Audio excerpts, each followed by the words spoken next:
Shabbat Shalom, Israel. So I want to come up here really quickly and make this quick video. I was watching a live teaching on YouTube just now by our brother and sister, Brother Watchman Yahoo and Sister Deborah Yah of Watchman Reports.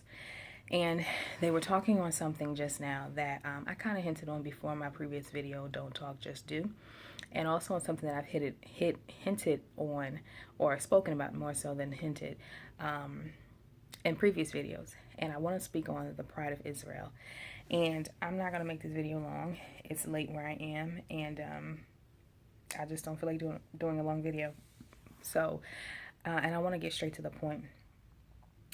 I am not here to bash or condemn or beat down anybody, but I will say that I am baffled sometimes at the arrogancy of our people.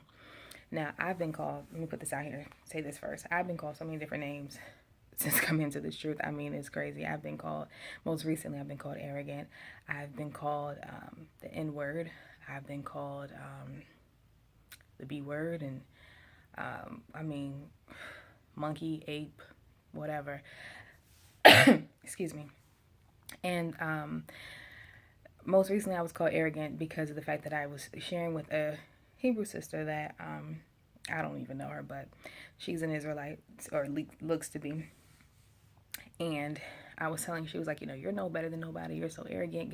How can you act like you're better than blacks? And I was like, I don't act like I'm better than anybody. I am not better than anybody. I am different, absolutely. And I'm not gonna take that from. I'm not gonna change that. I'm not gonna, dumb that down or whatever you want me to do because you don't like that and you feel a certain type of way about that. I'm not going to do that. I am different in the sense of the fact that I have, worked hard to separate myself and sanctify myself and to keep my mind on the things of the Most High. I am not perfect, but I am most definitely different than a lot of our brothers and sisters out here who have yet to wake up to the truth, or even if they know, who have yet to fully commit their heart and their lifestyles in camera, on camera, out camera, seen and unseen. And this isn't a joke for me. This is a real deal thing. I don't live this. I don't preach this just so that I can look the part. I am the part. You know what I'm saying? I'm not, and I mean that to say that I'm not perfect. I don't do everything right. But I strive, or it certainly is within my heart and my goal. Like King David, he was definitely not perfect, but he had a heart for God, or Yah. And that is the same thing for me. I have my moments, I have my days, I have areas that I'm weak in, that I'm growing in, that I can do better in, that I'm getting better in, that I'm strong in, and that I'm getting stronger in. But, if you take me saying that I am set apart, and I strive for and I work hard to be that way. I don't take part in the unfruitful works of darkness. That's a scripture that I've been meditating on for the last couple of weeks or so. I don't even know why. It's just kind of come up in my spirit with different things that I've been dealing with or experiencing or seeing. I just kind of like, that scripture just been ringing loud and clear. So for you, the young lady that I was talking to or commenting, or whomever else, if that comes across as arrogancy, I don't know what to tell you, because I'm not going to change it. I'm not going to take the fact that I work hard to make sure that I'm not dipping and diving on Sunday or Monday or whatever, and then coming up in here slipping and sliding in Shabbat Shalom. And I am, what you see on camera is exactly what I am 24/7. If you met me, it's going to be like, the same thing as what you see on camera. I don't put on for no camera or nothing like that. I work hard at this, and it ain't because I'm trying to be better or prove that I'm better. It's because I want to be right. I want to make it in. The scripture says that the righteous shall scarcely make it in. I forget exactly how word for word how the end of the part goes, but into that the scripture goes. But if the righteous shall scarcely make it in, what's left for the Gentiles or for the world? So tying this all in together, I feel like our people have gotten so prideful, and there are a lot of us that are arrogant in the fact that we are Hebrews, and we are the chosen people of Yah, the most beloved of Yah. And I'm not going to fight anybody on that, saying that, when people say, oh, he has no respect to persons and whatever. The scripture says it, Deuteronomy 7:6. I ain't going back and forth with nobody. If you don't like it, I don't know what to tell you. I didn't write it. I didn't say it. And I'm not going to argue with it about it. It is what it is. But at the same time, he has a special love for Israel. But because of that, some of our people have taken that to their heads and have gone around being little tyrants, so to speak, and terrorizing other people.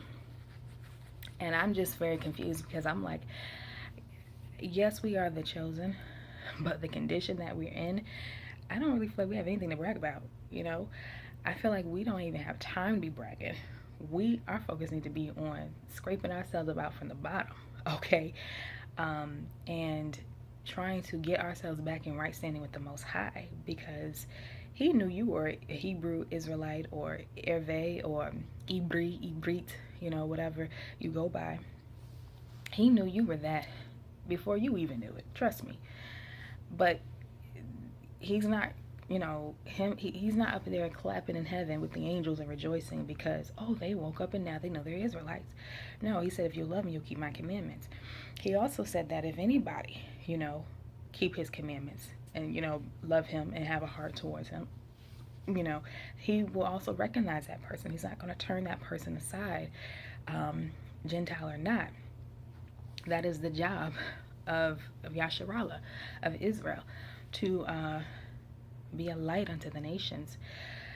But a lot of our people are running around bragging about it, and it's putting a bad taste in a lot of people's mouths, and it's making a lot of people not like us, or for those who are righteous and working hard to be right and have the right spirit, to be genuine, as I was sharing with a sister recently, having a genuine, pure spirit.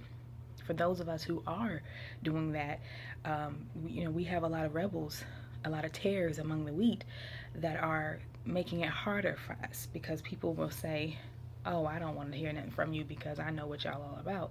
I've had an experience of that before. I was somewhere and minding my business, and somebody, just talking, and somebody came out the blue, was like, well, I just feel like, anybody that's a part of something that thinks that they're better than people, that's wrong. And I was like, you talking about me? And I have never even once came across as if I'm better than anybody. Now, if you take me saying the scriptures and quoting, hey, you know what, Israel is a beloved, a special loved person, a group of people, nation to the Most High, if you take that as equating that as me acting better than, I don't know what to tell you. I'm not going to change the scripture to fit your narrative. I'm not going to change the scripture to fit your personal opinion or even mine or your emotions or whatever. When you read the scriptures, there's a lot of times where you look at stuff and you be like, what? There's very little emotion when it comes to reading the scriptures and how the Most High has ordained things to be done, especially when it comes to man's emotions. He did not take into account how man's going to feel about such and such and such and such when he decided, this is what I want to be done. This is how I want to be worshipped. This is what I want. He didn't take that into account. So personal opinions and personal feelings aside, I don't know what to tell you. I don't do very much with that anymore. I used to, and I'm still very much cautious because I don't want to do anything that's going to turn anybody off. But if what I'm doing is telling the truth and that turns you off, then you don't want to hear it in the first place. But our people, going back to Israel, in closing, we have gotten so prideful. We run around hating our brothers and sisters that are still in Africa. We run around hating our, cousins, the sons and daughters of Ham, and despising them. And we run around hating all types of Gentiles, period. There's a constant battle between Edomites, who the Edomites are, whether it's the white man, the Caucasian man, or the Arab or whatever. But even regardless of which one it is or which one you believe it is or whatever, we're still not to abhor him.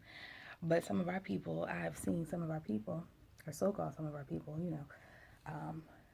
abhorring Esau, white or Arab, hating him and can't wait to throw him in slavery. I've never made a video or posted a video talking about hatred for white man or Esau, or I'm gonna enslave anybody.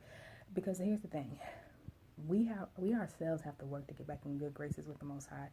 He will take a Gentile that humbles himself and submits himself and obeys and listens to the voice of Yah way quicker before he takes any of these hard-headed, wild, terroristic, arrogant,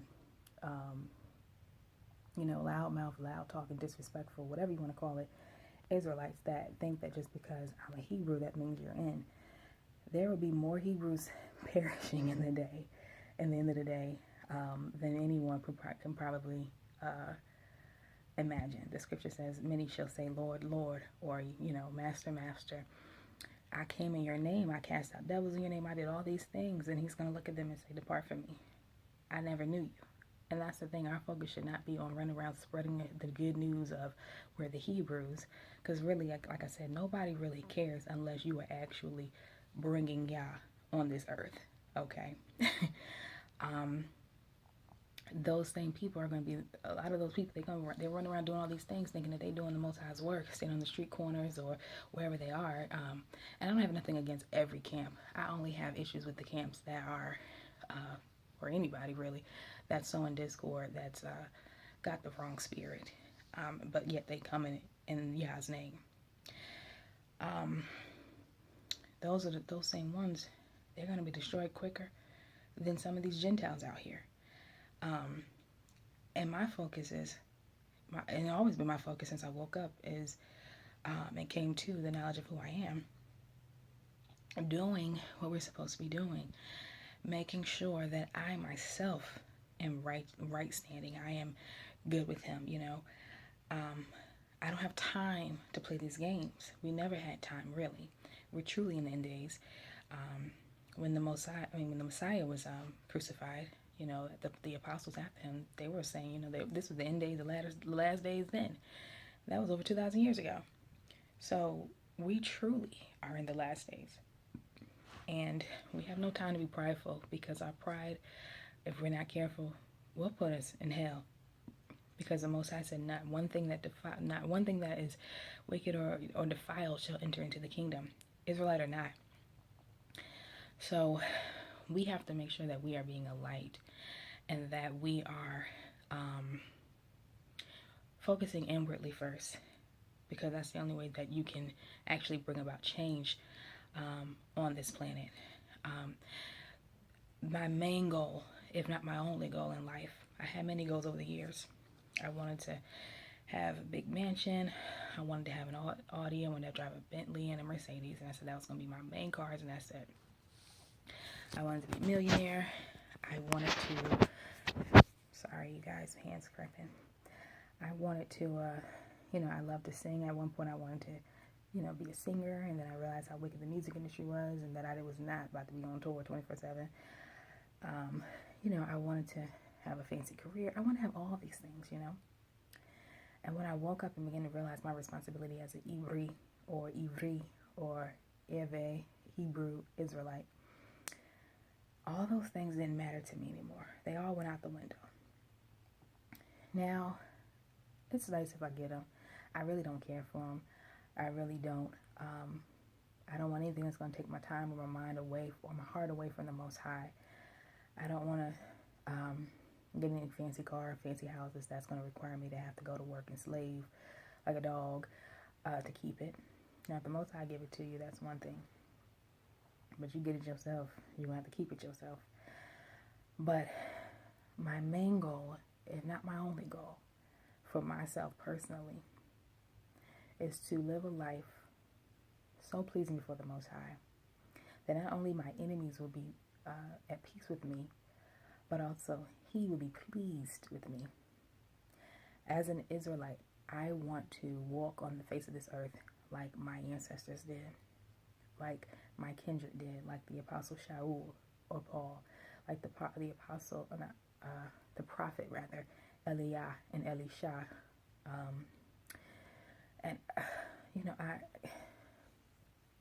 That's what I really want to do.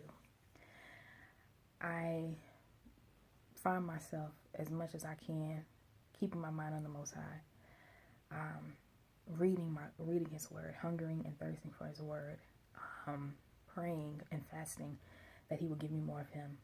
Because to me, it don't mean anything if you're an Israelite. If you walk on this earth and nobody sees Yah with you. And I'm not just saying, oh, well, they know that you're Israelite. Oh, yeah, their God is, Yah, the God who created heavens and earth. And I have respect for you in that regard. But when you read about the prophets and Shaul, they walked on this earth literally with the power of the Most High. It was almost tangible in some ways. And that's what I want, that's what I want. And I know there's some people that probably say, oh, I'm a woman and, I can't do X, Y, Z. And I'm like, child, please. The scripture says that he'll pour out his flesh on all men. And then, if some of you brothers out here walking around here with that attitude, if you ain't doing it, he gonna raise somebody else up that will, Scripture says that if you won't praise him, he'll make the rocks cry out.